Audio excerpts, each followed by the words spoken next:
منقول ہے کہ حضرت سیدنا عبداللہ بن زبیر رضی اللہ تعالیٰ عنہما کی ایک زمین تھی جس میں آپ رضی اللہ تعالیٰ عنہ کے غلام کام کیا کرتے تھے، اور آپ رضی اللہ تعالیٰ عنہ کی زمین کے بالکل ساتھ ہی حضرت امیر معاویہ رضی اللہ تعالیٰ عنہ کی زمین تھی جس میں ان کے غلام کام کرتے تھے۔ ہوا یوں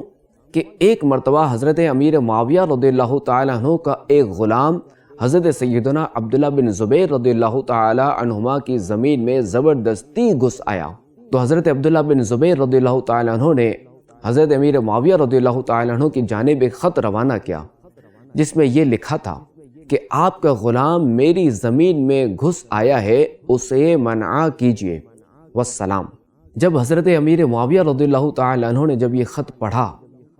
تو اس کا جواب یوں دیا۔ آپ رضی اللہ تعالیٰ عنہ نے لکھا، اے حواری رسول کے صاحبزادے، حواری کے معنی ہے وفادار، غلام نے جو کچھ کیا مجھے اس کا افسوس ہے، اور دنیا کی میرے نزدیک کوئی قدر و قیمت نہیں۔ میں اپنی زمین آپ رضی اللہ تعالیٰ عنہ کو دیتا ہوں، لہٰذا آپ اسے اپنی زمین میں شامل فرما لیجئے، اور اس میں موجود غلام اور جو بھی مال ہے وہ سب آپ کے ہوئے،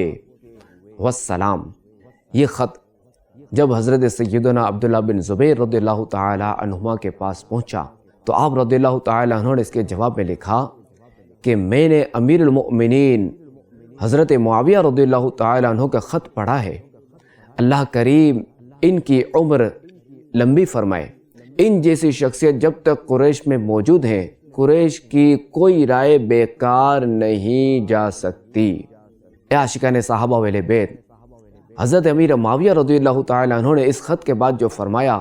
اسے اپنی گرہ سے باندھ لیجئے۔ آپ رضی اللہ تعالیٰ عنہ نے فرمایا،